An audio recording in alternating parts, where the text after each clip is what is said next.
De lunes a viernes a las 10 de la noche, Mirada de Ciego, con la conducción de Efrén Gamarra Soles.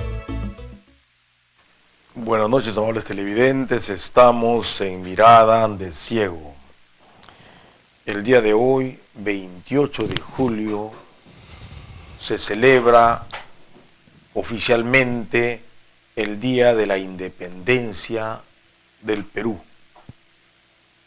Día de la Independencia proclamada el 28 de julio de 1821 por el general José de San Martín, a pesar que la verdadera independencia del Perú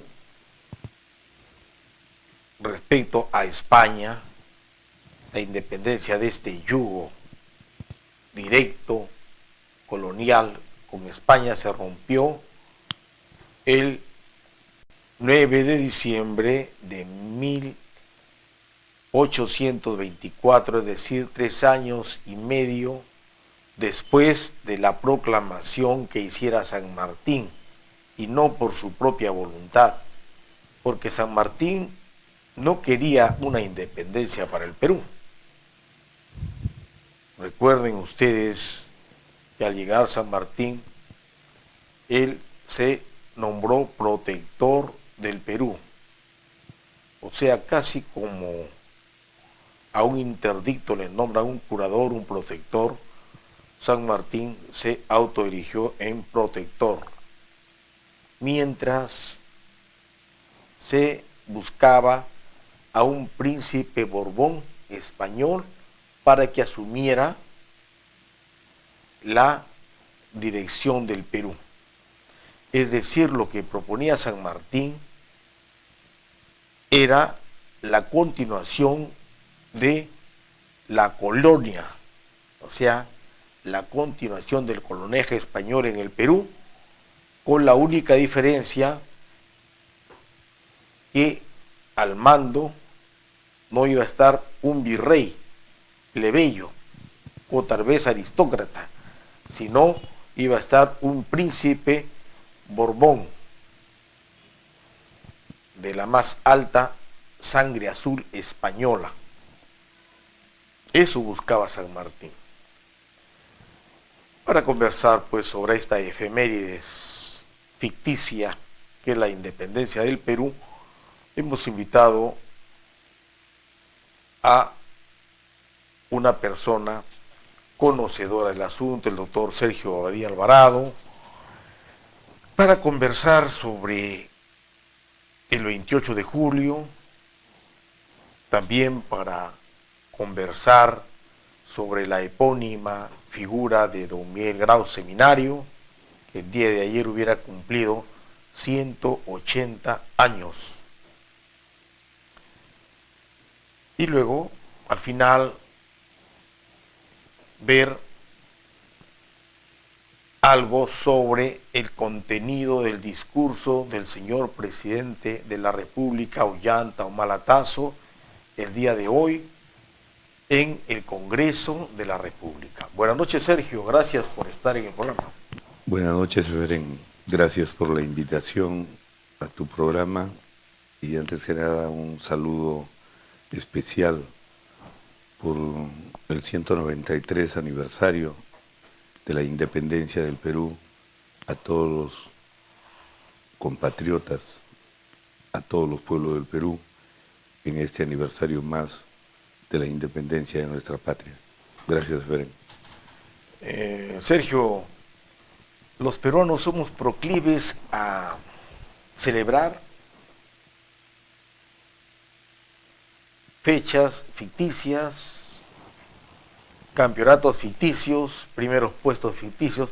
Parece que ese nombre de Perú, país de las maravillas, lo hemos tomado muy en serio, porque al iniciar el programa manifesté de que San Martín, si bien es cierto, proclamó la independencia, uno no lo hizo por su propia voluntad, sino por las circunstancias apremiantes en las que se encontraban con inclusive una conspiración de sus más altos mandos militares venidos con él desde Argentina, luego desde Chile, y él se vio obligado por el temor a que las montoneras de indios tomaran Lima, ¿no? Y declaró la independencia del Perú, pero las fuerzas realistas, o sea, las fuerzas colonialistas, lideradas por el virrey La Serna, continuaban primero en Lima y luego se fueron a la sierra, a Pasco.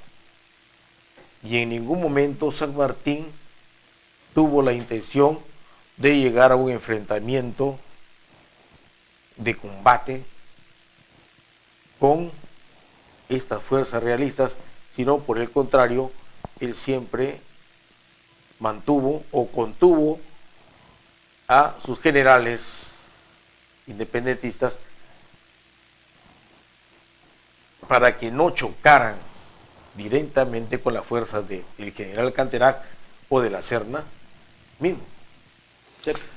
Mira, Efraín, al margen de la posición política e ideológica que tenía San Martín y que tú has graficado de manera concreta de cuál era su objetivo, su aspiración, el hecho real es que desde el punto de vista político-militar, San Martín no tenía las fuerzas militares para poder derrotar al ejército de la Serna y Canterac.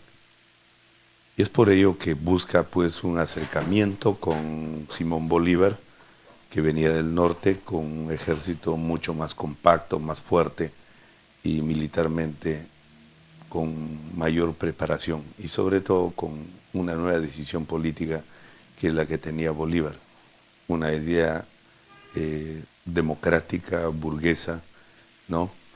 Y es así que luego del encuentro histórico de Guayaquil, San Martín toma la decisión de abandonar el país y dejar el campo abierto para la llegada al país del libertador Simón Bolívar. Es decir, que si ubicamos históricamente el hecho, tenemos que reconocer que desde ya, de 1780, con el gran movimiento revolucionario de Túpac Amaru II, al 2020, ya habían transcurrido aproximadamente más de 40 años. Y lógicamente en esos 40 años había un conjunto de movimientos que dominamos nosotros, no solamente el primer grito revolucionario con Túpac Amaru II, sino también todos los movimientos de los llamados precursores de la independencia, que habían venido debilitando las fuerzas militares y el virreinato español. Entonces, en esas situaciones, quien tenía la capacidad militar de enfrentar, ¿no?, al ejército de Canterac y la Serna, indudablemente era el ejército del norte, la corriente libertaria del norte que encabezaba Bolívar y Antonio José de Sucre. Por eso que debemos decir en cierta medida que San Martín proclama, pero no ejecuta, no concretiza. Es el ejército libertador de Simón Bolívar quien concretiza y ejecuta la libertad real vía las batallas de Junín en agosto y la batalla de Ayacucho en diciembre del año 1824. Debemos también resaltar, Efraín, con toda justicia histórica, que para el triunfo de la independencia definitiva en las batallas de Junín y Ayacucho, no solamente se contó con el ejército libertador de Bolívar y el genio de Bolívar y de Sucre, sino también la participación de los guerrilleros andinos, los campesinos y todas las fuerzas de los pueblos, básicamente del sur, centro y norte del país. Recuerda que en Trujillo, inclusive, el 29 de diciembre de 1820 se había proclamado también la independencia, pero todo el norte, y concentrando a Trujillo como cuartel general del Libertador, se preparó las batallas finales de de Junín y Ayacucho que darían no solamente la independencia real al país, sino también a toda Latinoamérica, porque se quebró definitivamente al ejército realista de España en territorio virreinal de América del Sur. Claro, dices una gran verdad, ¿no? La emancipación del yugo español no podía ni pudo ser solucionado con una varita mágica, ¿no? Sino que tuvieron que haber las condiciones objetivas y las condiciones subjetivas que hicieran posible esta emancipación que tiene un precedente importantísimo en la revolución de Túpac Amaru II, ¿no? Y los que lo siguieron aún después de muerto, como Túpac Katari, ¿no? Diego Cristóbal. Y hay una anécdota interesantísima. Cayó Túpac Amaru, pero la revolución seguía en pie, se mantenía en yesto, ¿no? Y las huestes indígenas seguían aún luchando, pero los españoles le tendieron una trampa, le dijeron, ¿saben qué? Podemos nosotros conciliar con ustedes, vamos a amnistiarlos. Si ustedes deponen las armas, sencillamente van a ser todos perdonados y vamos a olvidar que en algún momento se sublevaron. Diego Cristóbal era el jefe, o había quedado como jefe, y él aceptó entregar las armas, pero Túpac Katari dijo no. Según lugarteniente de Diego Cristóbal dijo no, porque esto puede ser una trampa. Y él siguió luchando. Diego Cristóbal entregó las armas y luego fue ejecutado por los españoles. Túpac Katari cayó, pero cayó luchando. Diego Cristóbal, que depuso las armas, fue vilmente ejecutado por los españoles. Entonces, de ahí hemos tenido pues otra serie de levantamientos, ¿no? Mateo Pumacahua, que estuvo en las huestes realistas en contra de Túpac Amaru. Posteriormente, este cacique indígena, Mateo Pumacahua, se da cuenta de que había él estado en contra de su raza, en contra de su liberación, ¿no? Y se levanta años después contra los españoles y muere heroicamente. Después viene pues los hermanos Payardelli, Francisco de Sela, en fin, otros movimientos que van preparando la antesala para la llegada de San Martín y luego de Bolívar. Pero vamos a continuar, Sergio, luego de una breve pausa, analizando este proceso de emancipación del Perú a España. Aquí en Canal 27 TV Mundo, de lunes a viernes a las 10 de la noche, Mirada de Ciego, con la conducción de Efrén Gamarra Soles.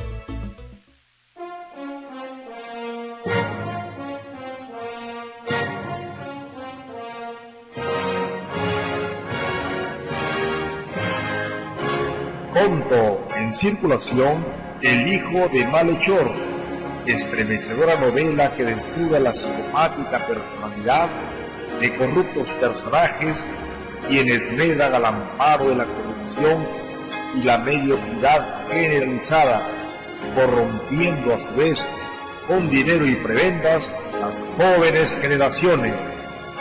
Si usted es corrupto, no compre la novela, puede verse reflejado en uno de sus personajes. Pronto, El hijo de malhechor, novela del escritor Efrén Gamarra Soles. Clínica San Francisco, Semana de la Salud Femenina. Es mejor prevenir. Del 12 al 18 de agosto. Salud al alcance de todos. Clínica San Francisco. Solo en Escalabs tengo la seguridad de recibir resultados confiables y su atención es la mejor. Exacto, nuestro sólido sistema de gestión de calidad nos permite brindarle resultados confiables. Escalabs es confianza, certificados internacionalmente.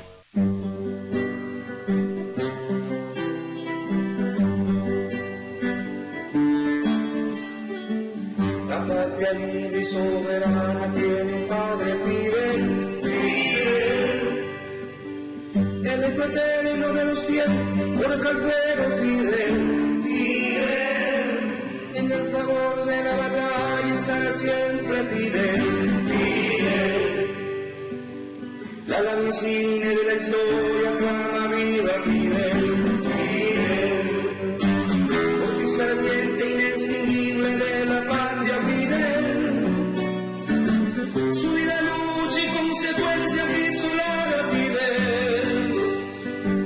En la nobleza del patriota invicto el sol de Fidel. La cruz heroica y socialista exclama viva Fidel.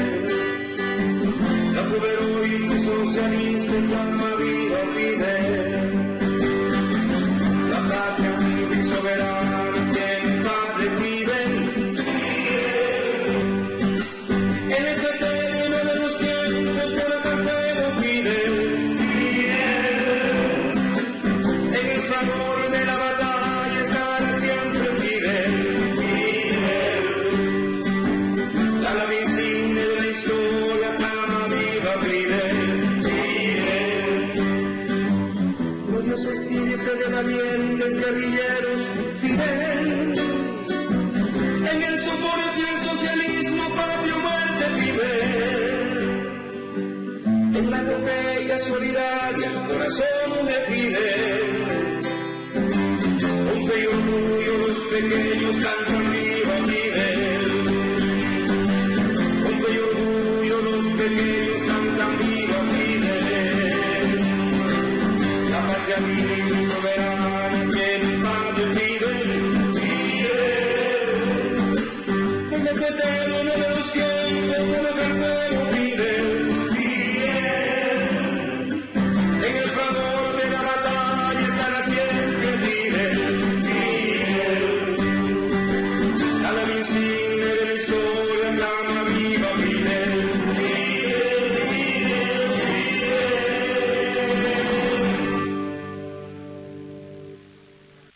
Clínica San Francisco.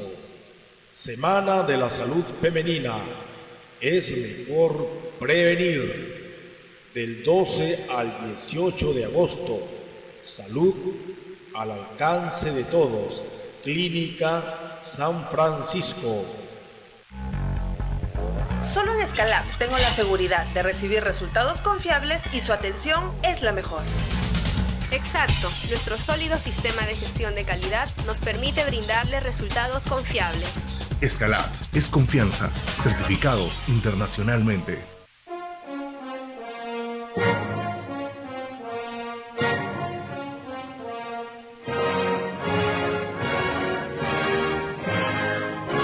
Pronto en circulación El hijo de Malhechor, estremecedora novela que desnuda la psicopática personalidad de corruptos personajes quienes medan al amparo de la corrupción y la mediocridad generalizada, corrompiendo a su vez con dinero y prebendas las jóvenes generaciones. Si usted es corrupto, no compre la novela, puede verse reflejado en uno de sus personajes. Pronto, El hijo de Malhechor, novela del escritor Efraín Gamarra Soles. Aquí en Canal 27 TV Mundo, de lunes a viernes a las 10 de la noche, Mirada de Ciego, con la conducción de Efraín Gamarra Soles. Sergio, en la entrevista de Bolívar con San Martín, de la cual no existe transcripción alguna, San Martín decide retirarse del Perú para permitir que las tropas bolivarianas ingresen y militarmente emancipen al Perú.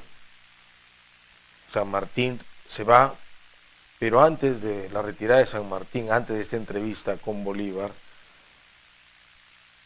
el almirante Bernardo O'Higgins se retiró con su flota y se llevó todo el dinero que San Martín tenía para equipar el Ejército Libertador del Sur. Se retiró por desavenencias militares precisamente con San Martín, se retiró don Bernardo, y la plata o el dinero que existía y estaba en el barco, en los barcos de la armada de O'Higgins, O'Higgins los tomó como parte de lo que San Martín le estaba debiendo. Esta es la historia. Años después, la armada chilena, encabezada por un destructor llamado O'Higgins, llegaría al Callao, pero después de haber derrotado a Miguel Grau en la batalla de Angamos. Lógicamente que no solamente lo derrotó un barco, ¿no?, sino lo emboscaron 8 barcos y el Huáscar era un monitor no acorazado. Sin embargo, Miguel Grau se batió heroicamente y murió en combate. Miguel Grau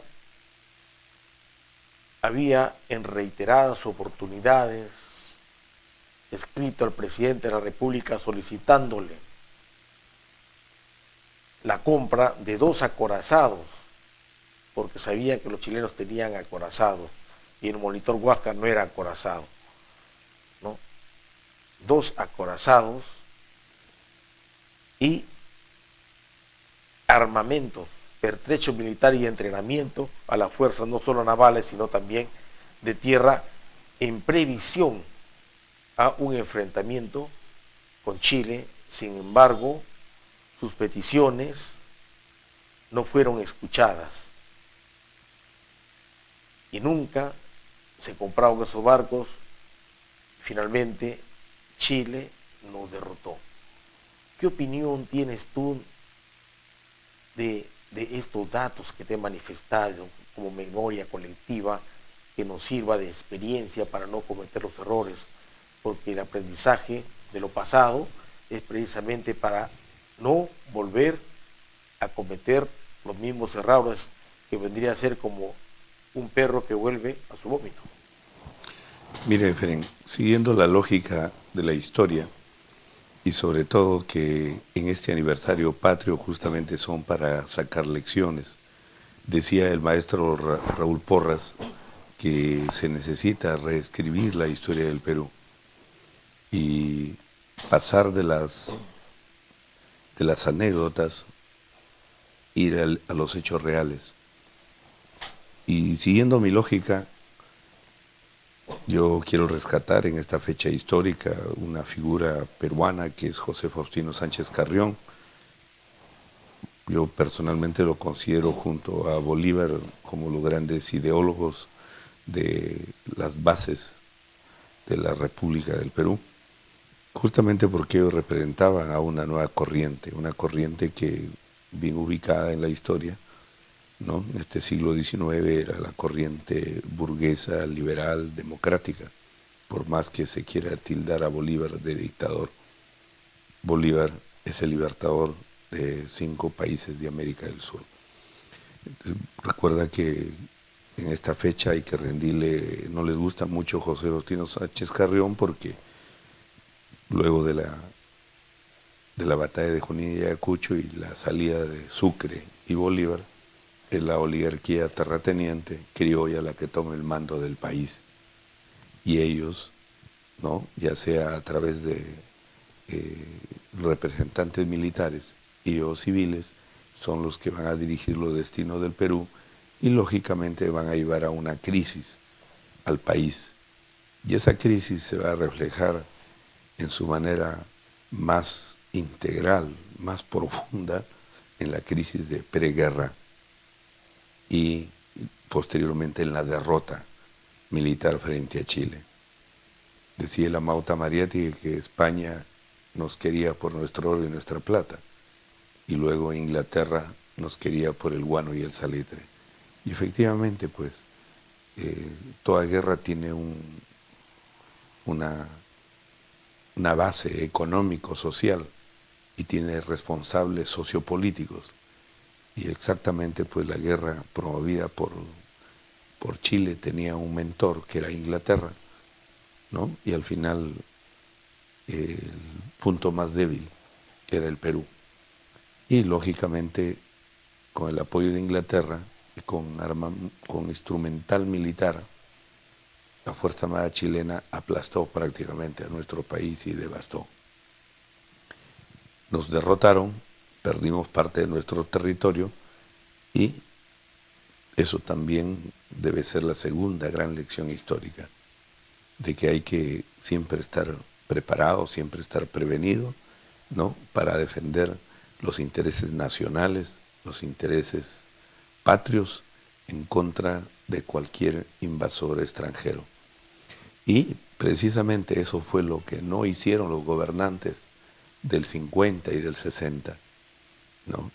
Y pese a las advertencias que tú bien señalas de Miguel Grau, quien no solamente fue un experto marino, forjado en múltiples batallas de la vida, puesto que sus biógrafos nos dicen que a partir de los 9 años, junto a su hermano Enrique, se convirtió en un hombre conocedor y un experto marino, que ingresó a los 20 años a la Fuerza Armada del Perú, y luego de un desarrollo no solamente en el lado mercante, también ingresó a las huestes militares hasta convertirse en jefe de la naciente Fuerza Naval Peruana.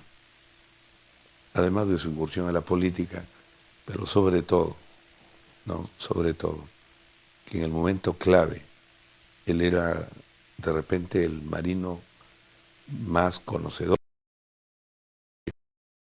con mayor experiencia en lides marinas, de tal manera que supo él utilizar los errores del adversario para obtener algunas victorias.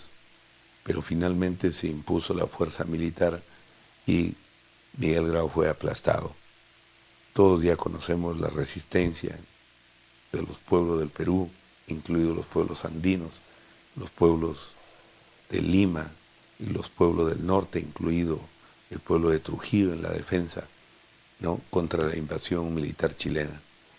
Es decir, que nosotros tenemos que sacar lecciones.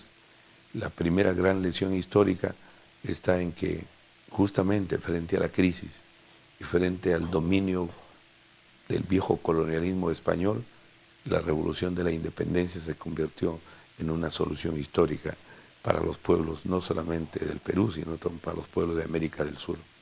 La segunda es que la oligarquía criolla terrateniente que había gobernado el Perú después de la batalla de Junín y Ayacucho, después de la epopeya bolivariana, llevaron a una crisis profunda a nuestro país.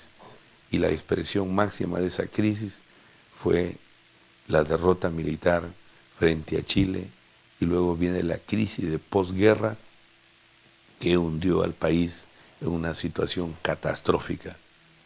Es la época en que el maestro Manuel González Prada decía que el Perú era un país enfermo, una sociedad enferma, donde se ponía el dedo, brotaba la pus, justamente por una serie de actos ilegítimos e indebidos, llenos, no ajenos a los actos corruptos, ¿no?, en contra del erario nacional, presidentes que se fueron huyendo del país, llevándose dineros públicos, ¿no? Entonces, peruanos que traicionaron a la patria, pero en medio de esos actos desleales y brillaron con luz propia algunos de nuestros grandes héroes nacionales y que fueron los que al final se pusieron en el hombro la defensa del país y la defensa de la patria, encabezados precisamente por Miguel Grau, Andrés Avelino Cáceres y otros tantos combatientes, sobre todo los guerrilleros, comuneros y los pueblos del Perú, incluido el pueblo de Trujillo, que con toda voluntad, libremente, incluida hasta la juventud trujillana, peleó en defensa de la patria. Ahí quiero recordar al batallón del sargento Checa, el batallón San Juan, inclusive, que peleó en la defensa de Trujillo. No olvidemos que el ejército chileno instauró su cuartel general en el histórico Colegio Sanjuanista de Independencia 637. Entonces, estas epopeyas nos deben llevar a recordarlas, pero como lecciones acerca de lo que nunca debe volver a ocurrir. Desde ese ángulo nosotros en esta oportunidad recordamos no solamente al héroe que el día de ayer cumplió 180 años, sino sobre todo su proeza, pero es una proeza al mando de un ejército, al mando de la resistencia que el Perú se vio obligado, ¿no? Y ahí aparece pues no solamente Grau, no solamente Cáceres, sino también en las batallas aparece Bolognesi. Entonces ellos encabezando esta resistencia al final son los que ponen el pecho y ponen la vida, y por eso con legítimo orgullo y legítimo derecho, ¿no? Miguel Grau es considerado el héroe del milenio por su papel y su contribución epopeico en el combate de Agamos y sobre todo su grandeza que ha contribuido inclusive, ¿no?, para el desarrollo del derecho humanitario, de que a los náufragos, a los rendidos no hay que asesinarlos, sino al contrario, hay que defenderles, y sobre todo la defensa de la vida, que está por encima de cualquier otro derecho de inferior categoría. Hablando de grandes, no solamente grandes militares, sino grandes pensadores, me permites, hay que resaltar la capacidad visionaria de este gran pensador que fue Simón Bolívar. O sea, no solamente fue un gran militar, sino fue un estadista en toda la extensión de la palabra. En el Congreso Anfictiónico de Panamá, que fue boicoteado por los Estados Unidos de Norteamérica, Bolívar dijo: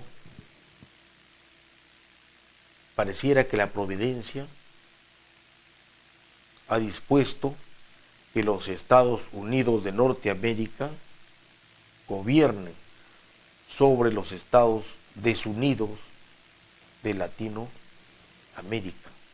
O sea, él ya previó el futuro, lo que iba a ocurrir. Sin embargo, ninguno de nuestros ilustres políticos y militares previeron eso. No le hicieron caso a Bolívar y las consecuencias están fuera de discusión. Sergio, tú has mencionado algo muy importante: la historia, aprender de la historia. Pero si esto es así, tan cierto como que la Tierra es redonda, ¿por qué motivo en el Perú se ha eliminado de la currícula escolar el curso de historia del Perú? Los niños o los jóvenes ya no van a tener raíces, no van a conocer su pasado, no van a tener identidad. ¿A qué atribuyes que el curso de historia haya sido borrado de la currícula escolar y de los cerebros de nuestros niños y de nuestros jóvenes? Una mirada, mira, Efren, tenemos que llegar al aspecto central de que eso es parte de la crisis que vive la educación en el Perú. Y esta crisis de la educación en el Perú es una expresión de la crisis que vive el conjunto de la sociedad. Justamente lo que se trata es que la niñez y la juventud y nuestros pueblos sean desmemoriados, pierdan su conciencia histórica, no conozcan el desarrollo de la historia, de su propia historia, de tal manera que pierdan identidad. Porque la historia es la que nos da respuesta a los grandes problemas, no solamente de la humanidad, sino de todos y cada uno, de los pueblos y los estados en el mundo. Tú decías hace un rato la situación de Bolívar. Justamente Bolívar es expresión de un grupo, de una capa, de una clase, que era la emergente burguesía en América del Sur. El problema es que el capital era débil, en consecuencia esta burguesía no llegó a tener la fuerza suficiente. Por eso es de que luego de la independencia político-militar fueron las oligarquías feudales, terratenientes, las que tomaron el mando en América del Sur, incluido Colombia, incluido Venezuela, Ecuador y Perú, y ellos fueron los que tomaron el mando y han borrado, han limitado, y por todos los medios han menoscabado el papel de Bolívar y de Sucre, ¿no? Y de José Faustino Sánchez Carrión en la independencia definitiva del Perú. Y en parte de América del Sur, cuando Norteamérica, que tú has hecho mención, que en Norteamérica la burguesía norteamericana emergente, ¿no? Logró unir la mayor cantidad de fuerzas norteamericanas, pero llegado el momento en que la crisis política en Norteamérica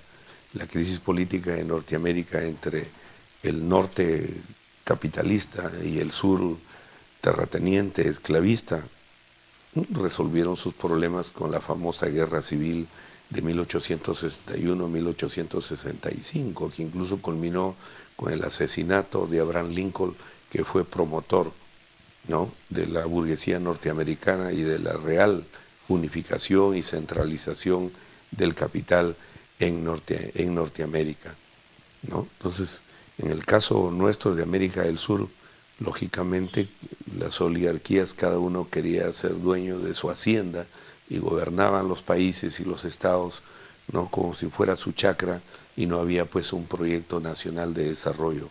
Proyecto nacional de desarrollo que hasta el día de hoy sigue siendo un sueño, una posibilidad, ¿no?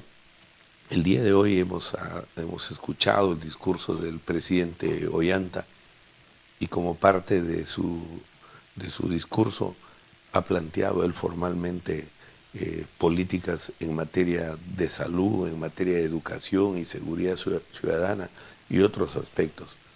Pero si uno, dando ya una opinión sobre el discurso de Ollanta en materia de educación, ¿no?, la solución se plantea como que hay que atacar los efectos, pero en realidad no se ataca lo fundamental, que son las causas. Y esa es la crisis que tiene la educación en el Perú. Entonces, tú sabes que el Perú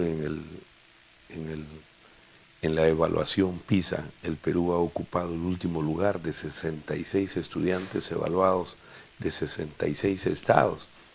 Entonces, la crisis de la educación en el Perú no es nueva, es una crisis de fondo, es una crisis de maestros, es una crisis de ideas, decía el amado Tamariati, que nosotros concordamos plenamente con ello. Por eso es que se ha eliminado un montón de cursos con la finalidad de que el estudiantado no pierda la posibilidad de una identidad histórica, cuando realmente lo que se necesita en materia educativa hay que atacar las causas de la crisis de la educación. Y esas causas, ¿no?, en la educación en el Perú, ¿no?, necesitan obligatoriamente atacar, en primer lugar, la infraestructura. Una infraestructura que es la falta de colegios de manera real y efectiva para afrontar esta crisis, ¿no?, de infraestructura educativa. Las cifras oficiales nos dicen pues que hay un déficit en materia de infraestructura no menor a 50.000 millones de soles que el Estado debe revertir. También todos sabemos que la crisis formativa de los docentes, la crisis de los maestros, no es una crisis solamente de salarios, no solamente de derechos sociales, laborales, sino sobre todo es formativa. Por ello que los profesores necesitan también enfrentar ese lado de la crisis de la educación nacional, de la parte formativa de los profesores. Y también hay otro aspecto que es clave para poder enfrentar las causas, es la logística. Los colegios necesitan laboratorios, necesitan equipamiento, ¿no? Necesitan informática, tecnología de punta en este momento en que estamos ya en el siglo XXI, para poder enfrentar, ¿no?, los niveles de competitividad en materia educativa, no solamente dentro del Perú, sino también a nivel de América del Sur y a nivel mundial. Y por el otro lado necesitamos también el aspecto formativo de nuestra niñez y nuestra juventud. Tenemos más de 8 millones de escolares y tenemos más de 1 millón de estudiantes universitarios, es decir, casi 1/3 de la población está en pleno desarrollo, en plena formación educativa, y lógicamente lo que se tiene que enseñar no se enseña, y lo que no se debe enseñar es lo que se enseña. Esa es la contradicción entre la realidad y el hecho formal, cuando la cosa es bien práctica. El eje del sistema educativo de enseñanza-aprendizaje tiene que ser las ciencias naturales, básicamente la física, la química, la biología, ¿no?, la matemática. Tienen que ser las ciencias sociales e históricas, básicamente la historia, la economía, la política, ¿no?, la filosofía, ¿no?, el lenguaje que se ha abandonado, es decir, la comprensión de la lectura y el razonamiento lógico, y que es la única manera de cómo transformar el sistema de enseñanza-aprendizaje en nuestros niños.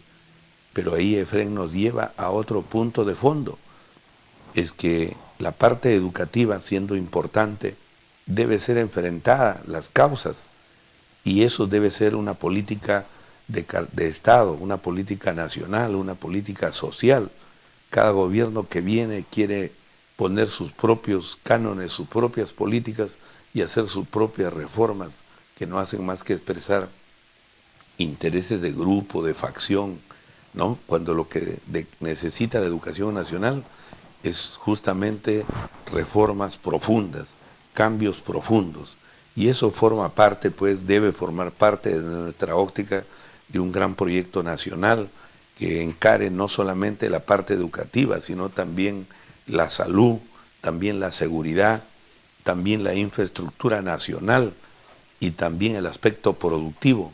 Esto es, no solamente en las industrias extractivas, como la minería, a quien le dan énfasis número 1, sino que hay que ir también al aspecto productivo base, que es la agricultura, la ganadería y la industria nacional, para finalmente poder transformar desde el punto de vista socioeconómico y enfrentar las causas que afectan a los 30 millones de peruanos, para poder solucionar el problema de fondo, que es la famosa exclusión, que en el fondo no es más que sobreexplotación y opresión, para poder eliminar la pobreza extrema y la pobreza relativa que afectan a la mitad de la población del país. Bien, vamos a hacer una breve pausa para continuar con Sergio Bobadilla. Aquí en Canal 27 TV Mundo, de lunes a viernes a las 10 de la noche, Mirada de Ciego, con la conducción de Efrén Gamarra Soles.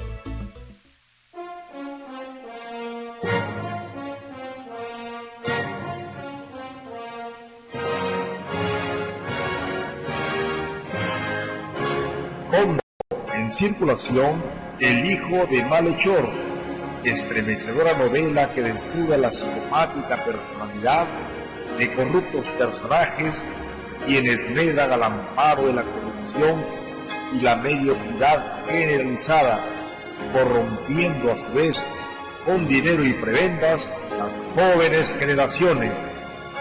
Si usted es corrupto, no compre la novela, puede verse reflejado en uno de sus personajes. Pronto, El hijo de Malhechor, novela del escritor Efraín Gamarra Soles. Clínica San Francisco, Semana de la Salud Femenina, es mejor prevenir. Del 12 al 18 de agosto, salud al alcance de todos. Clínica San Francisco. Solo en Escalabs tengo la seguridad de recibir resultados confiables y su atención es la mejor. Exacto, nuestro sólido sistema de gestión de calidad nos permite brindarle resultados confiables. Escalabs es confianza, certificados internacionalmente.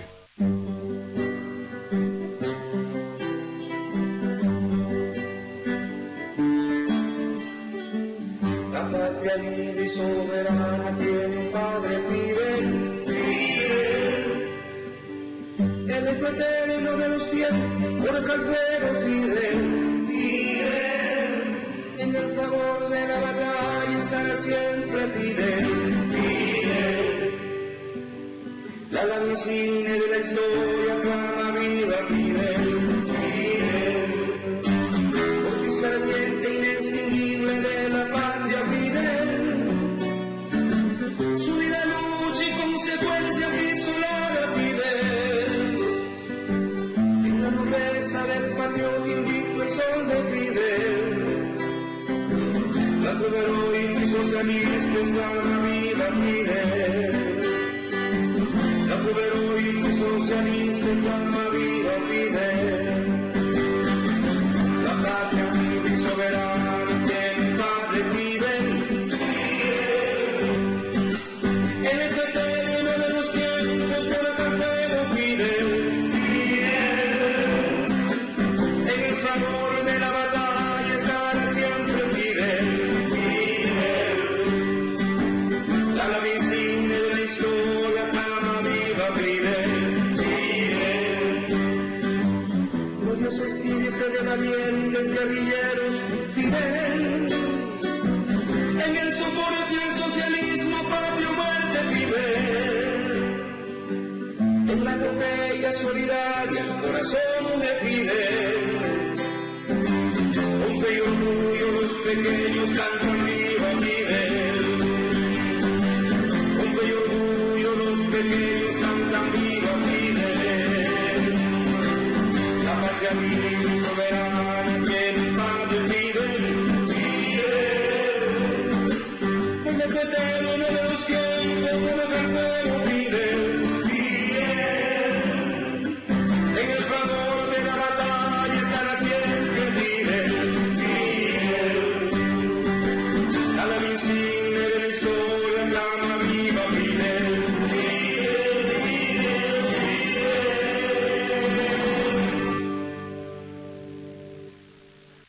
Clínica San Francisco, Semana de la Salud Femenina, es mejor prevenir.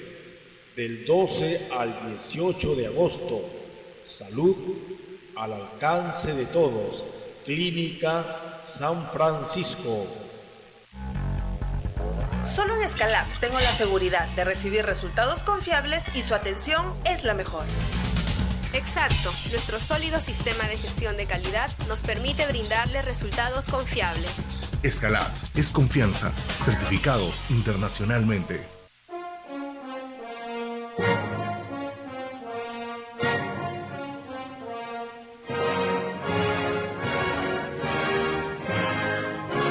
Pronto en circulación El hijo de Malhechor, estremecedora novela que desnuda la psicopática personalidad de corruptos personajes quienes negan al amparo de la corrupción y la mediocridad generalizada, corrompiendo a su vez con dinero y prebendas las jóvenes generaciones. Si usted es corrupto, No compre la novela, puede verse reflejado en uno de sus personajes.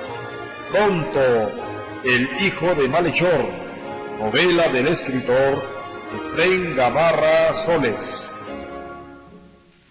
Aquí en Canal 27 TV Mundo, de lunes a viernes a las 10 de la noche, Mirada de Ciego, con la conducción de Efraín Gamarra Soles.